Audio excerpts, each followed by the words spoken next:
Hello and welcome to our webinar today on the important topic of cybersecurity essentials, looking at IT risks and HR strategies. My name is Tara Daly and I'm the Managing Director of MSS, the HR People. Just to let you know, first and foremost, that we will be recording today's session. You will get a copy of it, so no need to take any notes at this point in time unless you want to. Feel free to pop any questions that you have up into the Q&A section up the top. If you have anything more detailed or more complicated, then feel free to get in touch with either Peter or myself directly after the webinar, and we will be more than happy to assist you. So let's get started. We are all very aware that technology is advancing at such a rapid pace. Cybersecurity risks such as phishing scams, ransomware are posing threats to businesses of all sizes and across all industries. And we're all kind of very, very mindful of this and a little bit worried about it, to say the least. The reason being, the consequences of it can be quite severe. So we could have potentially financial implications if these threats were to get into our systems. You might have reputational damage if it was to get out there that your system had been compromised. Operationally, things will be impacted, people trying to resolve these issues. There's operational issues as a result of it, and also legal implications. So most certainly you could have some GDPR or otherwise legal implications as a result of these threats accessing our system. So it's never been more important for businesses like ourselves of all sizes to be aware of the cybersecurity threats that are out there, and also to put in place strategies to try and manage and address those. I am delighted to be joined by Peter Doherty, who's here to help us with this topic. Peter Doherty is the founder and managing director of TechSure IT Support. With over 25 years of experience, Peter and his team deliver exceptional IT support, cybersecurity and risk assessment services across Ireland. So we're delighted to have Peter with us today for his expertise. He is going to take us through, good morning, Peter, or afternoon. Peter is going to give us an overview of what the latest trends are out there at the moment in relation to cybersecurity risks. He's also then going to give us some practical tips. So what can we do to protect against it? And when it comes to protecting your business, he's also going to give us an overview on how to assess the risk to your business. So how vulnerable is your business actually at the moment? And lastly, then I'll take a look at what the role of HR is in putting those strategies in place and in protecting the business against these cybersecurity threats that are there, because most certainly we do play a role in it. So, Peter, on that note, I would love if you could take us through give us an insight into the latest trends when it comes to cybersecurity that your teams are seeing on the ground at the moment. Okay, thanks again. Hello, everybody. Thanks, Tara, for the introduction. I'm excited to be here to be talking about cybersecurity. I think I've got about 20 minutes, Tara, so I'll do my best to... You're on the clock. Yeah, absolutely. It's a very big area, so I suppose this is really about just touching on a few of the trends and things that are going on, and then we can maybe talk about a deeper dive if anyone needs any further information afterwards. I'm just going to share my screen here, if I may. So, okay, can you guys all see that? Yeah, that's looking good. Okay, great. Just bear with me here now.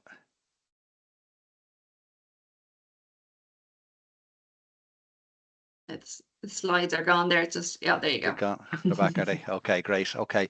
So, yeah, so thanks for the introduction, Tara. As I said to you, or as Tara was saying, it is a huge area. There's a lot going on at the moment, and there's a lot to be aware of. So, the SMEs is probably less aware than the bigger companies. So, well, hopefully, we'll all know a bit more by the time we're finished here today. Now, just bear with me. I'm struggling here to get my mouse working.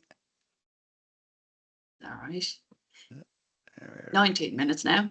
Yeah, absolutely. There we go. Okay, great. Right. So just want to start off with a few facts and figures. Okay. So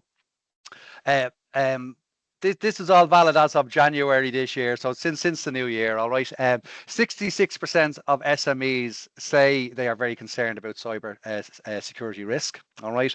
But 51% of SMEs say that they're not allocating any budget whatsoever to cyber security. So look, I suppose the first thing I'd say is just to be aware, like people think if they have someone they can ring for IT support, I don't know, about their their printer not working, they think they're covered for cyber security. That's not necessarily the case. Cyber security is actually a completely separate industry to day-to-day IT support. So just something to be aware of. And if you do have someone looking after your IT, you need to ask them, are they also looking after your cyber security? All right. More than 1 in 4 SMEs have no security plan whatsoever. Okay, so they've no plan what to do if the worst happens. Phishing, which I'll touch on later on, and again, a few of these facts and figures will tie in to other slides as we move through.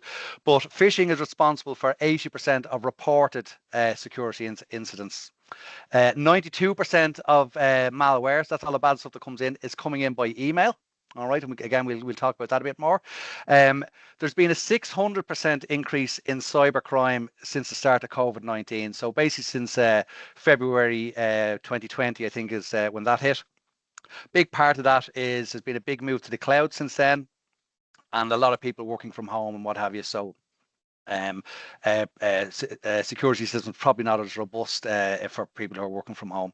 52% of all cyber attacks specifically target SMEs. So I know quite often when I'm talking to business owners, they'll say, "Oh, we're too small. No cyber attacker from Russia or wherever it might be is going to be interested in me." That's actually not true. They don't know anything about you. All they're doing is scanning the internet, looking for vulnerable networks, and then attacking. And that they don't know anything about you beforehand. So it's not that they're researching what size you are beforehand. Over half of all cyber attacks are specifically aimed at SMEs. And the last one, again, this will tie in later, 73% of passwords are duplicates. So I want you to bear that in mind, and hopefully nobody on this webinar is guilty of that, but 73% is a big number, and the bad guys know saying this. Nothing. Yeah, good. Okay, so look, the first thing I just want to say to you is, as I'm sure you're all aware, GDPR came in May 2018. So hopefully you guys would have secured your networks to comply with GDPR and got all of your policies and procedures in place. And hopefully they're there. If they're not there, you're about 6 years behind the game. You need to get that sorted out, okay? What you may not be aware of, though, is NIS2. Now, NIS2, I suppose, I won't go into it too much. I'll leave it to you guys to Google it after this webinar, but it's probably simply described as GDPR on steroids, okay? So this is an EU directive or law that's coming in October this year, okay? So we've about 4 months before NIS2 kicks in, all right? There was a NIS1. It covered businesses over 100 million turnover. NIS2 is for businesses over 10 million of turnover in specific industries. All right. Now, there may be some people on this webinar that are turning over more than 10 million, and if you are, well done. But if you're not turning over 10 million, NIS2 can still apply to you. So basically, any of those bigger companies, if they're clients of yours, well, then you need to comply with NIS2 as well. Okay, so if you have any big clients with big turnovers, you need to be checking on the NIS2 website to see if those particular clients or their industry comes under the NIS2 legislation. All right, it will certainly affect any businesses who are looking to tender for government contracts like e-tenders and the likes. So it needs to be addressed if you're operating any of those guys. Fundamentally, those big companies will not be allowed to use your service if you're not NIS2 compliant. So if you have a few big clients like that, you need to get compliant, and a big part of that, or the main part of it, is cybersecurity. There are procedures and stuff you have to get in place as well, but a lot of it is about tightening up the security on your network. Okay. So just talking about a few trends, the big one at the moment is AI. AI is great, but it's actually, it's good and it's bad in cybersecurity. All right. On the good side, there's a lot of changes in the antivirus and protection fields, and they're using AI to analyze threats and identify them and indeed defend against them. Okay. But on the other side of it, the bad guys, all right, are also using AI. So these attacks are becoming more sophisticated and very hard to detect. So that's a big thing that's happening at the moment. I will be talking about the type of AI antivirus software that can protect against these things. So we'll touch on that a little later on. Cloud security is another one where we're seeing lots of activity. Okay, there's been a big move towards the cloud. Obviously, it's been there for quite a while, but certainly the COVID-19 pandemic did accelerate that a lot. My guess is everybody on this webinar has at least one foot, if not both feet, in the cloud at the moment. So we need to make sure that's nice and secure. Okay, the attackers are exploiting them. They're using valid credentials, which I'm going to talk about in the next slide, okay, to get in to your cloud-based systems, whether that's your email or your banking or your SharePoint, your file sharing solution. They are actually getting valid credentials, and the way they're doing that is through Chromium-based web browsers. Now, it might surprise you to find out that Google Chrome is not the only Chrome-based web browser. The 12 or 11 of the 12 best used or most used web browsers are actually all Chromium based. The one exception that would be Firefox. All right, but even Microsoft Edge uses Chromium as its back engine. Okay, and so what's been happening there is with Chromium based browsers, they create what's called a token. So if you're logged into your banking and your email and whatever tabs you have open on your web browser, there's a token created for that. And the reason behind that token is basically it allows you to move to your tablet or your phone or from your PC to your laptop and still keep those sessions alive. All right.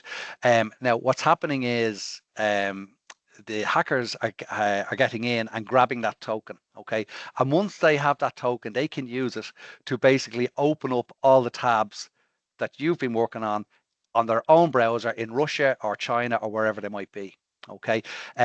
So even when you change your password, that session that they have in Russia or whatever is still alive. The only time that session will stop is if they actually close that browser session. Okay, so Google actually thought they fixed this back in February, but they haven't. It's still a problem. Okay, so I suppose what I'd say to you there is do not store any credentials, any usernames or passwords or worse, credit cards on your web browser. Yes, it's tedious. Yes, it's a pain to have to type them in, but you'll be far better protected if you don't store any of that kind of information in your web browser. All right. Just a really quick question on that, because Yeah. I'm sure a lot of people are gasping at Yeah. the idea of it. Does that include if bank details are on Google Pay and things like that? Everything, yeah. Anything that you can open Right, in that web browser, absolutely, yeah. So we need to tread carefully. Okay. Thanks. All right. So next thing I was going to talk about was just mobile security. Okay, so we're all using a lot more mobile devices now. So whether that's tablets, laptops, smartphones, okay, we need to make sure that those devices are all encrypted and we're using what's called multi-factor authentication, okay, to protect the devices. So if you have an Apple device and you have your PIN code activated on it, well then that is encryption. Okay, some people don't have the PIN code, but it's very easily implemented. But that is encryption. With Android devices, the swipe action you have to unlock it, that's encryption as well. So really, what we're talking about is encrypting laptops. And again, we'll go into that a little bit more further on in the chat. But where we're seeing a lot of that is in what's called in the industry as BYOD, which stands for bring your own device. Okay, now I wouldn't be a fan of this. Bring your own device is basically means you're allowing your staff to use their own personal devices to do their work. Okay, certainly in my business, I give everybody a mobile phone and a laptop and whatever tools they need to do their job. All right, but if you're going to allow your staff to, let's say, have their work email set up on their mobile phones, or indeed SharePoint access or access to anything else, you need to, I suppose, have some robust policies in place. And they would include using strong passwords, okay, and encryption on every device that they access. All right. Determining what kind of sensitive data they can store locally. Quite often we would hear about people who are working from home and their internet's not great, and they're actually pulling files down from the cloud or from the server in the office and storing it locally on their laptop or PC to work on it, because it's quicker to do that. But we need to, I suppose, be aware that when they're finished, they need to copy it back and remove it from their personal device. Okay. You also need to decide what kind of security tools you're using. So you really should be standardizing things like antivirus and anti-spam and what have you. Okay, and make sure that is implemented. Now that can be a little bit tricky because it is their personal device and maybe they're not happy with that. But we can't have a situation where someone is using their personal laptop with no antivirus, or free antivirus, which is, I suppose, better than no antivirus, but still not great. I'd be a big believer in you get what you pay for. So I suppose having some standardization around that. All right. Also locking out devices. So you need to agree that, laptops or PCs or what have you will lock out after, 2 minutes of inactivity, or whatever you think is appropriate for your business. But, certainly that should be implemented. And the last one, and this can be the trickiest one, is deciding how your organization can wipe sensitive information. All right. So where that can get tricky, like at the end of the day, we are talking about someone's personal device. So you actually have no control over it and no right to it. So you can request that they delete stuff, but you can't force them or check that they've actually done what they've said they're going to do. So getting agreement and buy-in on that before they start using their own device is important. I was talking to Tara there the other day about a situation that we had, and it was actually the opposite to using our own device. We had a client who there was a falling out and a member of staff had left, and they had a company mobile phone, but they were using that for personal use. So it actually was a work phone, but they were using it for personal use, and the phone was remote wiped. But unfortunately, this lady had all her newborn baby photographs on that phone and no copies anywhere else, and that situation did not go down well. So that's the opposite side. That's someone using their work phone for personal use, but personal phones being used for work use, you've even less you've less control over. So I would say don't do it, but if you're going to, you need to be kind of hitting those 5 points that we've just mentioned. All right.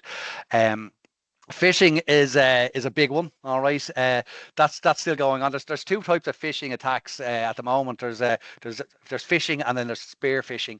Phishing is it generally comes in through email. All right, it's kind of a spray and pray situation where the hackers are sending out millions of emails to millions of people and hoping that one or two kind of click on it and that they can get some return on that. Spear phishing is more targeted, so it's directed specifically at you or your company, and it might say it's coming from your boss or a supplier or something like that.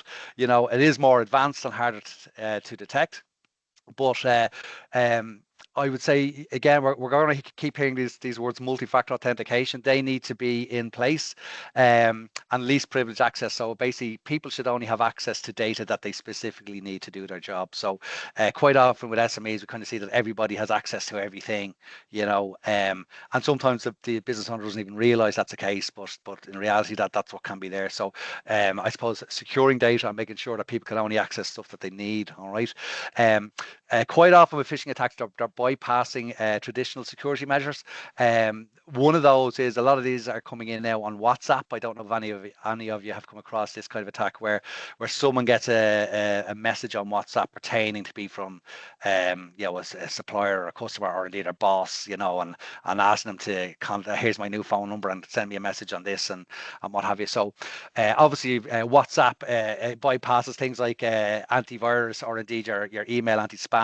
So you need to be aware on all your communication channels that these attacks are possible. Okay, so I'm going to mention 12 ways on how you can protect yourself against a cyber attack. I would hope that everybody here would have at least some of these things in place. It's I suppose it's probably aspirational to have all of them, but if you could have all of them, that'd be great, but the more you have, the more protected you are. All right, so The first thing I'd say to you is you need to get a security assessment done on your network. Now, a lot of people would say you need to get that done every 6 months. I would say that that'd be great, but once a year at the very least. All right. Really, what that's about is assessing where your network is at, identifying any vulnerabilities that are in place at the moment, and I suppose closing those down. All right, and then I suppose maintaining that position. It needs to be done regularly, the assessment, because I suppose the threats are changing all the time. They're getting more and more complicated and sophisticated, and indeed systems are changing, and businesses are bringing in new systems and what have you over time. So it does need to be done regularly. I would say annually at the very least, but if you've never had it done, you should actually get that looked at. All right, so talk to your IT service provider about that. Okay. As we said earlier on, 92% of all attacks are coming in through email, so it's important that you secure that. Okay.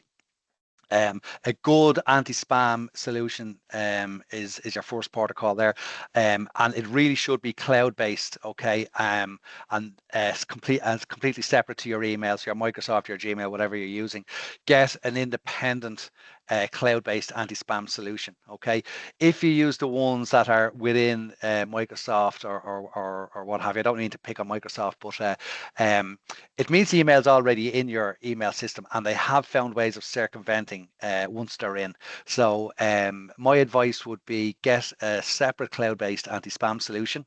When someone sends you an email, before it gets anywhere near you, it'll go to this anti-spam. It'll be checked. If it comes out clean the other side, then it's forwarded on to your mailbox, okay. And if it's any way in doubt, it'll be stopped and quarantined in your anti-spam and you can, if you need to have a look at it in there, you can, but at least it's keeping completely separate to your email. So that's a big one. If you don't have that, get it, and it's very cheap to implement. A lot of these things we're going to be talking about here don't cost a lot of money, but they'll be the best money ever spent in the event of a cyber attack. All right, so next thing would be security policies. So a few examples of that is password policies. The amount of SMEs I talk to, and everybody has the same password, or everybody knows everyone else's password. This kind of stuff is not good. Okay. Everyone should have a unique password. They should be strong passwords. So must have uppercase letter, lowercase letter, digits. Punctuation mark. Good strong passwords are needed. You should deny or limit USB file storage access. So what we don't want is someone getting a USB stick, bringing some files home, and plugging it into their virus infected laptop at home, doing some work, and then bringing that USB stick back and it's infected with a virus. So you really should limit that as much as you can. Okay, really, if you're sending files around, the best way to do it is to send it by email rather than carrying it around the USB stick, because if you have a cloud-based anti-spam and there's a virus, it will be stopped that way. Okay, we mentioned the user screen timeouts. That's something that's costs nothing actually to implement, but should be there. And again, we mentioned limiting users' access to only access the kind of data that they need to have access to do their job. Okay. Security awareness, and I think this is something that Tara might touch on later. You need to train your users, and you need to do it often. Okay, the kind of things you can be talking about are things like data security, email attacks, the latest attacks, and your policies and procedures. Hopefully you have them. If you don't, I'm sure Tara will help you implement them. But your staff need to know what those policies and procedures are and how to act in the event of some type of attack. All right, so it's all well and good having them, but your staff do need to be trained in using them and availing of them. So that's that one. Now, this is a big one: computer updates. Updates are brought out all the time, okay, and they're generally brought out to fix a security issue. Okay, typically that's what they're for. So at the very least, you need to keep Microsoft, Adobe, and Java products updated at all times. Okay. Any other software you use as well should be updated, but those three are where the most prevalent attacks are. All right. If possible, you should implement an automated, critical, and important update service to protect all of your devices. Okay. So Microsoft generally release updates every Tuesday. They call it Patch Tuesday. All right. So at least once a week you're going to be getting some updates in, all right, and you need to make sure that they are being downloaded regularly. Now the last thing is, and this might sound obvious, right? You need to reboot your devices regularly. I would say you should be shutting down your machine, your PC or laptop. Every day, you know, but at least once a week, because once you download these updates, they're not actually applied to your system until you reboot. Okay, I came across a new client there a little while ago, and it was 700 days since they last rebooted their laptop. So they had 700 days worth of updates waiting to be applied, right? So basically, their machine hadn't been updated in over 2 years, all right, although the updates had been downloaded. So there's absolutely no use in that, okay? As I said, they are typically security updates, okay? Now, the other thing is, if you leave it too long and you have a big glut of updates, if you haven't done it for a month or two, it can quite often, with that many updates, corrupt your operating system. You're just throwing too much at it, you know. Yes, when you reboot your machine after an update, it will take an extra few minutes to apply those updates and boot up. But look, that's just the way it is, you know. Go and put the kettle on and make yourself a cup of coffee. It should be if you're doing them regularly, it should be done by the time you get back, you know. So, but if you're not going to be rebooting your device, then you're not going to be protected. Okay. Now we mentioned this earlier on, multi-factor authentication. Okay, so again, myself and Tara were chatting about this the other day. Multi-factor authentication is a pain, all right, but it's there for a very good reason. But myself and Tara were chatting. I was saying, I remember when I was a young fella, a law came in making seatbelts in cars compulsory, and there was uproar about it.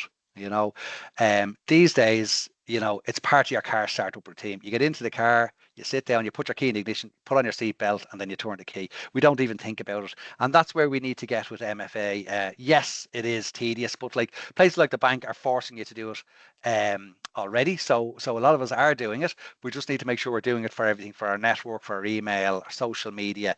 You know, you need to implement it. For those who don't know what it is, multi-factor authentication means obviously authenticating more than once. So in old days, it would have just been a password, right?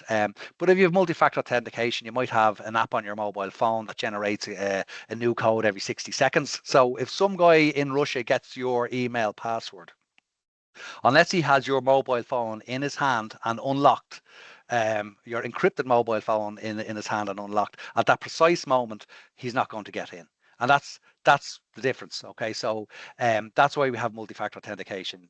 Even if your password is compromised, you still have protection. Okay, so again, a lot of this can be implemented at no cost at all. Okay, the Google authentication app is the one I use personally. It's free.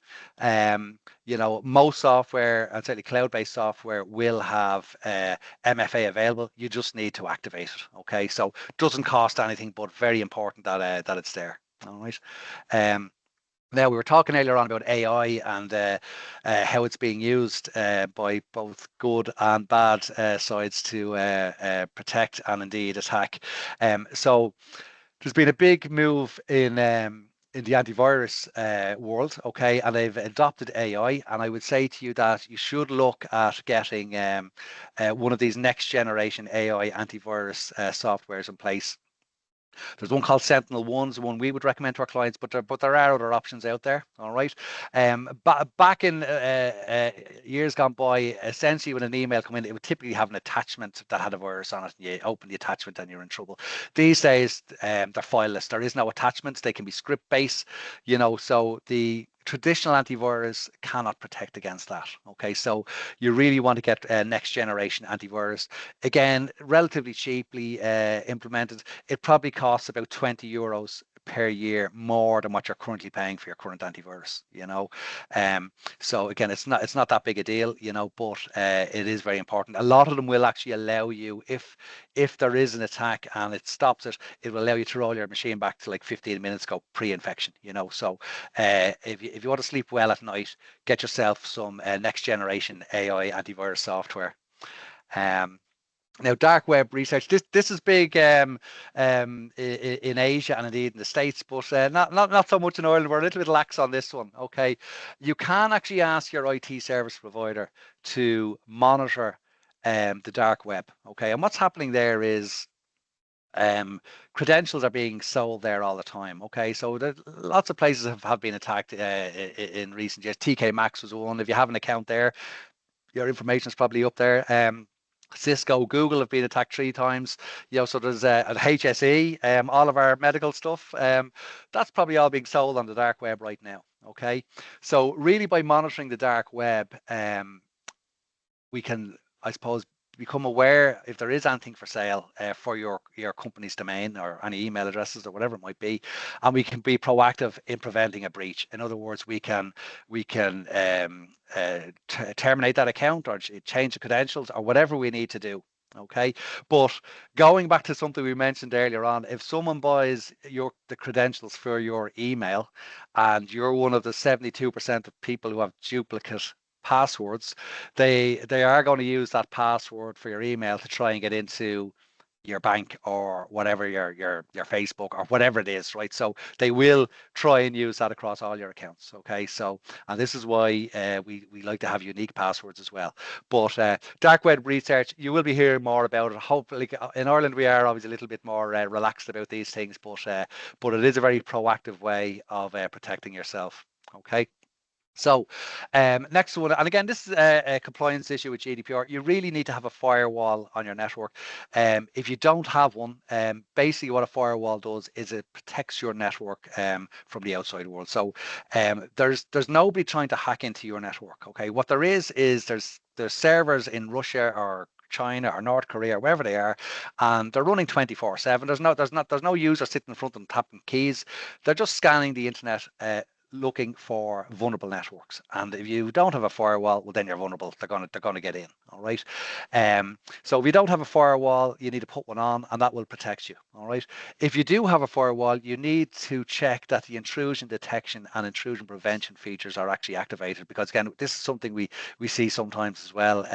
People put a firewall in themselves or have I suppose someone who's not that clued in to firewalls putting it in, and some of these protections aren't actually activated. So you do need to, if you do have a firewall, you need to just question or ensure that the intrusion detection and prevention features are active. Okay. Data encryption. Okay, so always encrypt your data. Whether it's at rest or in motion, you should always have it encrypted. We mentioned the mobile devices earlier on, smartphones and Androids, phones and tablets. Typically once you have the swipe or the pin, they are encrypted. So really, again, it's the laptops, right? There is free encryption available from Microsoft, assuming you have a professional operating system. There is a free encryption called BitLocker. It's grand. It's not brilliant. But it's good enough. But I would be a big believer in you get what you pay for, and I would suggest you look at getting a commercial encryption solution and expect to pay about €60 a year for it. If you want to be really well protected. With regards to the files at rest and the files in motion, if you're a user of something like Microsoft 365, you might find that you have to up your license. So if you're on a very basic Microsoft 365 license, you might have to pay Microsoft a little bit more, and then that will allow you to have encrypted emails and what have you. But it's money well spent. It's not big money, but it's important money to spend, in my opinion. We're getting near to the end of this, guys. Now, I don't know how I'm doing for time, Tara, but we're nearly there. Close. Good. Okay, so I left this one last on purpose, right? As data backups, I'm a big believer in having more than one backup. Okay, so I would always say you back up your data locally, and you also back up your data to the cloud. So if there's a problem with any one of them, there's always a plan B. Okay, so if you get hit by a ransomware attack, you're either going to pay the ransom or recover the data from your backup. All right, so the sensible thing to do is to back up your data and to test the backups often.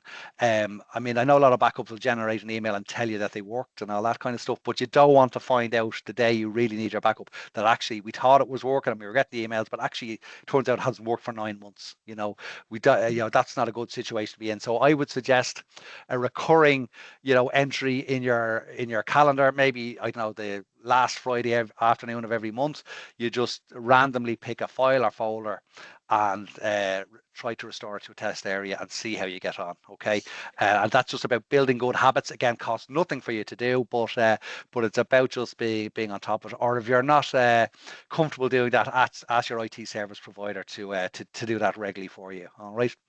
And the last note I have there is not something I can help you with, but I'm sure your insurance broker can, is get yourself cyber insurance, because, if the worst comes to the worst, it can have significant costs associated, not just around potential ransoms you might have paid, but also the very large fines with the Data Protection Commissioner, and indeed the loss of business and the effort and money you're going to have to pay to get your network right again. So I would say to you, talk to your insurance broker about cyber insurance. Now, being frank about it, the cyber insurance people will expect you to have an awful lot of the safeguards in place that we've just discussed. So they're not going to be insuring you if you've no firewall and no anti-spam and free antivirus or these things. So if you are going to get cyber insurance, you're going to have to make sure your network is as secure as could reasonably be expected. Okay.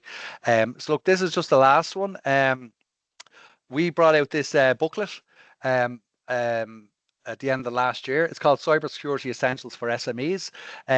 It's a 40-page, glossy, very well produced, in my opinion, booklet. If anyone would like a copy of that, I mean, we've only had 20 minutes here today to go through this. This gives you a lot more information about the different types of attacks, what they are, what you should be doing to protect yourself. Now, it's not a PDF. It is a physical thing. If anyone would like a complimentary copy, I'm more than happy to post it out to you.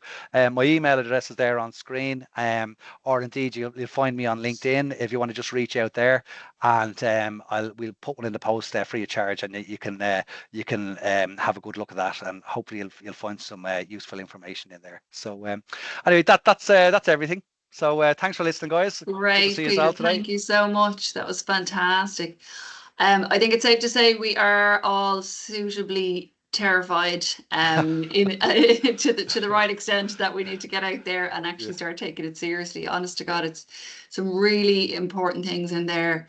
And also what's notable is that some of them are very simple things, like you mentioned. So some of them it's just about the little tweaks here and there, having that bit of patience to use the multi-factor authentication. I mean, as you said, we are kind of getting used to it a little bit, in that when we have to go to our banking apps, which we regularly do, to your Revolut or whatever it might be, you're constantly having to do your swipe on your banking app, go back to put your code in. And so we're getting the skills, and I think we're getting a little bit used to it. So yeah, I think it's about good habits, isn't it? So 100%, yeah, brilliant. So thanks so much. I am going to we go back now to, oh, sorry, no. Go. Now, okay. So, I mean, a lot of those threats, most certainly, I think what we can often think about is we often see them as technical issues, but it's really essential to remember the pivotal role that HR plays in actually protecting the organization against these threats as well. HR professionals and anyone responsible for HR in the company can do this through the onboarding processes, through the training processes, and generally speaking, they are responsible for trying to create a culture of security awareness, is what the HR practitioner's role is actually when it comes to cybersecurity, what their role and remit actually is. So we're trying to create a culture where everybody is very conscious of cybersecurity. And the first thing to do, as Peter touched on earlier, really is to look at having the correct policies in place, having the clear codes of conduct and the regulations when it comes to what acceptable use of IT systems actually looks like. So the first thing what you want to be doing is defining clearly what are the devices that employees are allowed to access, what can they actually use those devices for, and then also you want to talk about, okay, what are the personal uses that they can have it for? So to what extent can they use the devices for personal purposes? That should be clearly defined somewhere. And there should be clear stipulations in relation to the downloading of personal materials. So those all pose a risk as well. So what are the rules in relation to downloading materials onto company laptops, company devices? Then also when it comes to business emails, can they use business emails for personal purposes? When can they use them? To what extent? And vice versa, as Peter mentioned earlier, can they use personal email addresses for business purposes, and to what extent? That should be clearly specified and clear to employees in no uncertain terms from your policies and from the outset.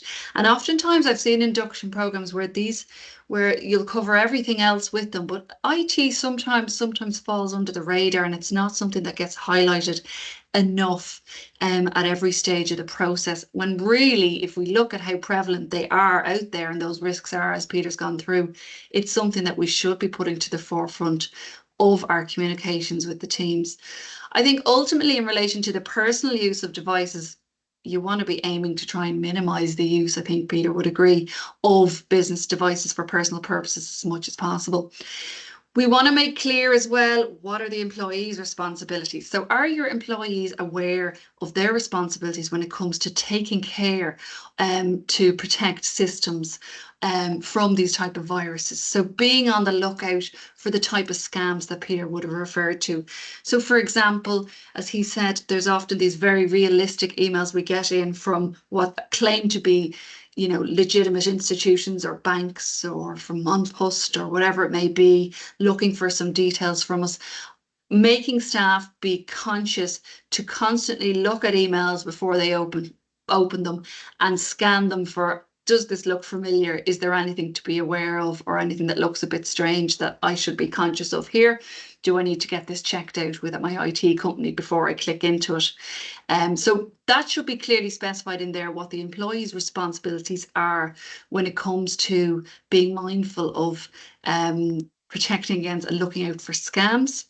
They should also be aware that they have to update their virus software regularly. So as Peter mentioned earlier, there's lots of updates that need to be carried out on our systems, and some people overlook this, and some of them might be sitting there waiting to be uploaded, which was quite interesting, Peter, that you mentioned that. So carrying out and making sure employees know it's their responsibility to carry out those updates. Nobody else is going to do it because they're the ones using the device regularly. So they have a responsibility to actually do that regularly, and failure to do that should be clarified in there as unacceptable.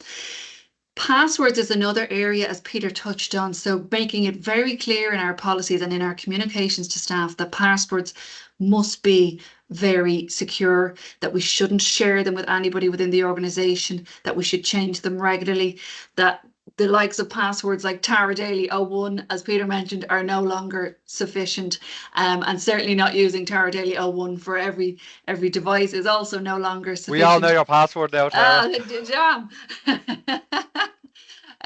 So being conscious that employees should be very paranoid and conscious that passwords are something they need to take seriously. If there's a multi-factor authentication, they need to use that option, and that needs to be clear in our communications to them and in any of our policies. Peter touched on USBs. So putting in there somewhere, making it clear, don't bring in your own USBs, guys. Any USB needs to be authorized by the business. And having that in no uncertain terms, the policy of the organisation, and also something that is adhered to regularly. So there's no point in having it if we're not actually pulling people up on it when they're doing it. The other area that he talked about is quite interesting, and that's the advancing technology behind AI and how that's moving at such a rapid pace. And I had an interesting discussion with someone the other day who was saying that actually the statistics are showing that an alarming number of employees are using AI, but their employers aren't even aware that they're using it in the day-to-day for their jobs. So that's a lot of people who are using it, and a lot of businesses that maybe don't have policies because they're not aware that their employees are using it. But it's really important that we have, first of all, a policy in relation to artificial intelligence and how that's used and what the clear guidelines are in the safe use of it. So as Peter said, it can be used both for the hackers and for those who are protecting against the scams. So there needs to be an awareness in terms of what the guidelines are there in the safe use of that. GDPR then, as well, as he touched on, most certainly it poses a risk. If somebody gets into your system, you have personal data in there that they are potentially getting access to, and that would constitute a data breach. So your staff, your data controllers, your data processors, first of all, you need to be very clear on who they are in the organization. There needs to be a clear policy on GDPR that is absolutely up to date, and they need to be very clear on what the protocol is if there's a data breach, because there are timelines on reporting data breaches. So if they're not familiar with the processes, if something like this happens, that can pose issues from a legal point of view when it comes to data protection legislation. So having clear protocols there as well on GDPR are essential. The other consideration, and we talked about this, is remote working. So this is a very common practice now in a lot of organizations, but we need to factor that into account when it comes to what are the regulations from an IT point of view for those staff who are working remotely. Where are they working remotely? They need to ensure that they have secure IT connections wherever they're working. And we need to define what the devices are that they're allowed to use when they're at home. But also, we should incorporate into any remote working agreements, into our remote working policies, the requirement for them to adhere to the IT policies and the codes of conduct when they're also working remotely. So really important that those rules and regulations are clearly stipulated in all the different areas through all the different policies that we have, and that they're regularly communicated.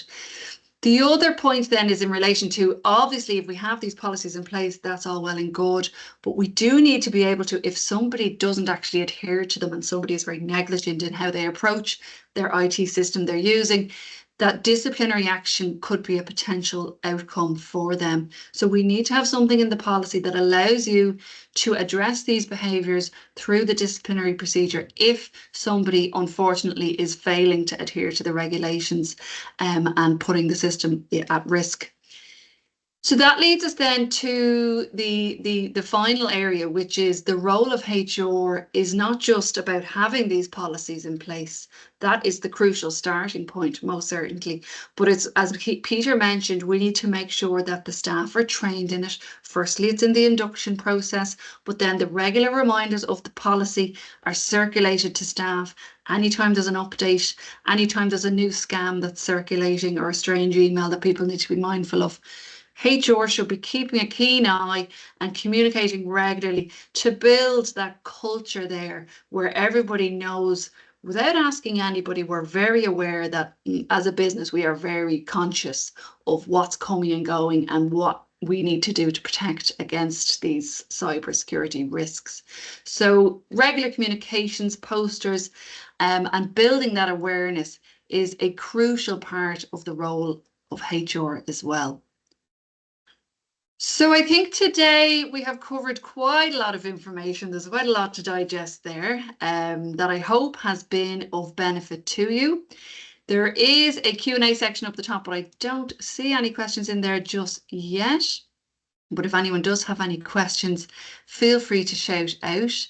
But as I said, Peter and I are available, so do get in touch with us after the session by email or by phone, and we'd be happy to talk you through any kind of queries that you have, either from a HR point of view, from MSS here, or from TechSure in relation to any IT security concerns or advice that you might need. Peter, thank you so much for your time.